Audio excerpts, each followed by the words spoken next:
राम राम भाई सबको। कल जो मार्केट में हाल हुआ है हुंडई मोटर्स का और पूरी की पूरी मार्केट का, वो तो सबने देखा ही होगा। अच्छे अच्छे share IRFC, NHPC, Tata Motors जैसे परसेंट डाउन है। तो इसका सबसे बड़ा कारण 27,000 करोड़ का हुंडई मोटर का IPO भी है और थोड़ा सा वॉर वगैरह भी है।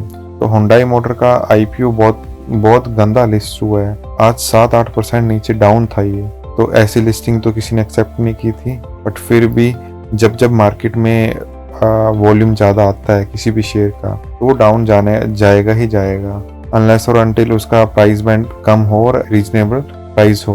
तो आज मैं बात करने वाला हूँ एफकॉन्स इंफ्रास्ट्रक्चर IPO के बारे में। 5,430 करोड़ का है IPO ये, और ये 25 तारीख को ओपन होने वाला है। तो देखते हैं थोड़े फंडामेंटल इसके कि क्या क्या कंपनी के फंडामेंटल बोलती है। तो जो कंपनी ये बनी थी 1959 में कंपनी बनी थी और शाहपुरजी पुरंजी ग्रुप के अंडर ये काम करती है और ये 6 डेकेड से इंडिया के अंदर काम करती है। और आज तक इसने 2023 तक इसने 76 प्रोजेक्ट के ऊपर काम किया है और 15 से ज़्यादा कंट्रीज के अंदर इसने काम किया है। और इसने जो टोटल अमाउंट है वो है 522 बिलियन डॉलर से ज़्यादा इसने आज तक कमाया है।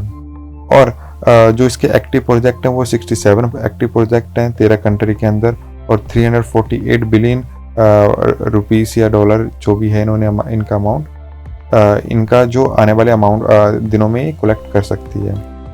और जो कंपनी है मिडल ईस्ट, अफ्रीका और काफ़ी जगह पे ये फैली हुई है। तो कंपनी फॉरेन में भी अच्छी अपनी पकड़ बना के बैठी हुई है और इंडिया में भी काफ़ी अच्छी पकड़ है इसकी।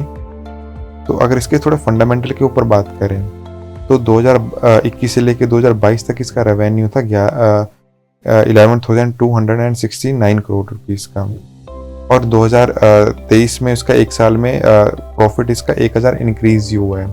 तो 11,000 से 12,000 पे आ गया, नेक्स्ट ईयर वो 13,000 पे आ गया। बात करूँ मैं 2024 की इन्होंने सिर्फ एक क्वार्टर का इन्होंने रेवेन्यू बताया, वो है 3,213 करोड़ रुपए का। तो अप्रोक्स इतना ही रेवेन्यू आएगा जितना लास्ट ईयर आया था। इस बार 1400 करोड़ तक आ सकता है। बट इतनी पुरानी कंपनी होने के बावजूद भी इसका प्रॉफिट उतना नहीं है, लगभग 3-4% है इनका प्रॉफिट। तो प्रॉफिट तो कुछ भी नहीं है फिर इसको देखा जाए।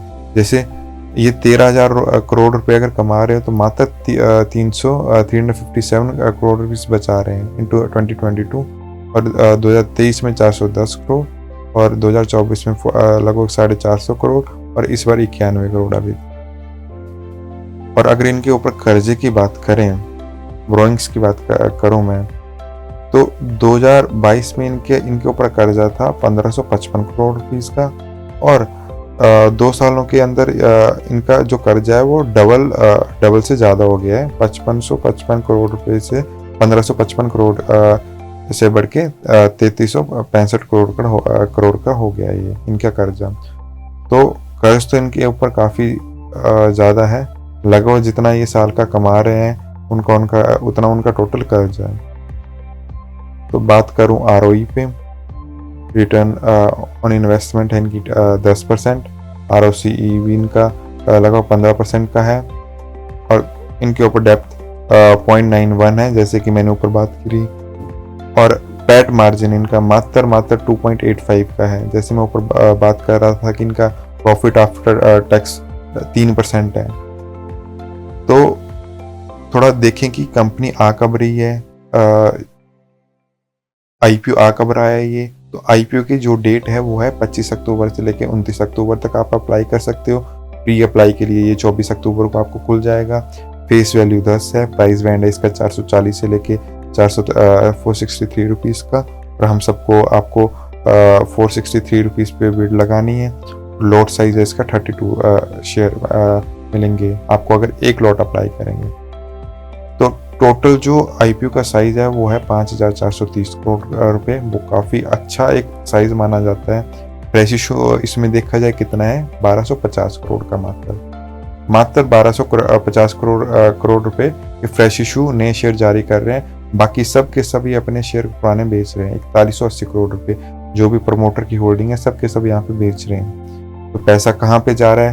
फ्रेश इशू में तो मात्र थोड़ा सा ही पैसा जा रहा है, बाकी सारा पैसा OFS में जा रहा है। एक थोड़ा नेगेटिव पॉइंट है, ये तकरीबन पूरे IPO का 20% है और ये 80% है। तो 20-80 का रेशो फ्रेश इशू और OFS में 20-80 का रेशो थोड़ा बुरा माना जाता है। अगर 50-50 या 40-60 का रेशो था फिर भी एक हद तक ठीक था। तो 20 और 80 का रेशो बहुत गलत है अकॉर्डिंग टू मी। और अगर एम्प्लॉय डिस्काउंट की बात करूँ तो 44 रुपये का एम्प्लॉय को डिस्काउंट दिया गया है और ये BSE NSE पे दोनों जगह लिस्ट होने वाली है। तो और इसमें जो रिटेलर्स हैं, हम आप लोग हैं, इनके लिए 35% कोटा है, नॉट लेस देन 35। तो ये IPO ओपन होगा 25 तारीख को और इसकी क्लोजिंग डेट है 29 तारीख को। तो जो IPO की अलॉटमेंट है वो वेडनेसडे यानी 30 तारीख को आपको दिख जाएगी। और जो रिफंड है 31 को आपको रिफंड हो जाएंगे। 31 को नहीं होंगे तो 1 को हो जाएगा आपको रिफंड। तो लिस्टिंग डेट है इसकी 4 नवंबर को, यानी मंडे को इसकी लिस्टिंग होगी। तो देखते हैं कितना % आपको लिस्टिंग गेन देगी और क्या क्या होता है इसका लिस्टिंग डे के अंदर, वो देखते हैं। तो पहले रिटेल को रिटेल अगर 1 लॉट अप्लाई करेगा तो उसको वो पड़ेगा 14,816 रुपये का और उसमें आपको 32 शेयर मिलेंगे। और अगर रिटेल मैक्स अप्लाई करेगा तो उसको 13 लॉट मिलेंगे और उसके लिए उसको 1,92,000 रुपये पे करना पड़ेगा। तो मेरा तो ये मानना है कि रिटेल में सिर्फ 1 लॉट अप्लाई करो। अगर आपके पास इतना पैसा है, तकरीबन 2 लाख है, तो आप स्मॉल HNI में लगाओ। तो और स्मॉल HNI में भी सिर्फ आप 1 लॉट लगाओ, क्योंकि ओवर सब्सक्राइब हो जाता है। कोई भी IPO जब ओवर सब्सक्राइब हो जाता है तो आपको सिर्फ 1 लॉट मिलता है लॉटरी बेसिस पे। अगर बिग HNI की बात करूँ तो 68 लॉट मिलेंगे, 68 लॉट मिलेंगे, वो होंगे 10,07,488 रुपये के। तो जैसे जिसकी कैपेसिटी है उस हिसाब से लगा लें। और अब मैं बात करूं कि कंपनी का ऑब्जेक्टिव क्या है, पैसे उठाने का ऑब्जेक्टिव क्या है। तो कंपनी का ऑब्जेक्टिव है परचेज करना न्यू इक्विपमेंट्स को। तो मेरे को तो ये थोड़ी बात गलत लगी कि इतनी पुरानी कंपनी है फिर भी अभी भी ये न्यू इक्विपमेंट के लिए पैसा IPO से ले रही है। और किस चीज़ के लिए पैसा ले रही है? लॉन्ग टर्म वर्किंग कैपिटल के लिए। और किस चीज़ के लिए पैसा ले रही है? कर्जे अपने पूरे करने के लिए। तो कंपनी ना ही कुछ अच्छा स्टार्ट कर रही है, ना ही ऐसा कुछ कर रही है कि IPO के पैसे से कुछ अच्छा स्टार्ट करना चाह रही है, ऐसा कुछ भी नहीं है।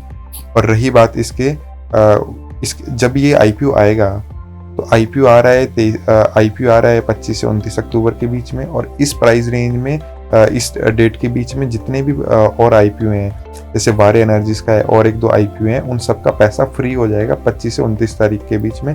तो जो पैसा यहाँ पे लगा होगा वो सारा एफकॉन इंफ्रास्ट्रक्चर के लिए अवेलेबल हो जाएगा। तो ये इसके लिए एक पॉजिटिव पॉइंट है। रही बात GMP की, करंट में इसकी GMP चली हुई है तकरीबन 10% की। तो अब मैं बात करूं कि ये टोटल कितनी GMP देगा लिस्टिंग डे के दिन और कितना इसका टोटल सब्सक्राइब रेट होगा। तो लिस्टिंग डे के दिन अकॉर्डिंग टू मी 5 से 15% का लिस्टिंग गेन दे सकता है। बहुत ज़्यादा लिस्टिंग गेन नहीं देने वाला है, क्योंकि इसका जो OFS है वो ज़्यादा है और फ्रेश इशू कम है। और जो जिस चीज़ के लिए कंपनी पैसा उठा रही है वो काफ़ी उतना सही नहीं है कि इसका जो लिस्टिंग गेन है वो 30-40% या डबल होना चाहिए। और ये IPO ऐसा है कि आप मल्टीपल अकाउंट से, जैसे मैं पहले बोलता हूँ, हर अकाउंट से अप्लाई करो, अपने दोस्तों के, अपने भाई के, अपने मम्मी डैडी के, हर अकाउंट से अप्लाई करो। तो ये IPO आपको इतना लिस्टिंग गेन नहीं दे सकता है। हो सके तो इसको लिमिटेड अकाउंट से अप्लाई करो। अगर रिस्क ले सकते हो तो हर अकाउंट से अप्लाई करो, क्योंकि 5 से 15% का लिस्टिंग गेन पे इसके चांस हैं देने के, तो काफ़ी अच्छे हैं नहीं। तो आप अपने रिस्क को देख के इसमें आप पैसा लगाएं। और रही बात लॉन्ग टर्म की, तो कंपनी फंडामेंटल बेस्ड अच्छी कंपनी है, पुरानी कंपनी है, कहीं भागेगी नहीं। आपका पैसा लेके लॉन्ग टर्म के लिए इसमें इन्वेस्टमेंट कर सकते हैं। और रही बात शॉर्ट टर्म के लिए, तो शॉर्ट टर्म के लिए थोड़ा रिस्क हो सकता है। अगर आप रिस्क नहीं लेना चाहते हो और आप इस कंपनी के शेयर बाई करना चाहते हो, मेरा ये मानना है कि थोड़ा टाइम रुक जाए, IPO लिस्ट होने दे। अगर फिर कम होगा तो आप फिर इसमें खरीद सकते हैं। तो ये है इस कंपनी की सारी डिटेल्स। और like, share and subscribe our channel. Thank you.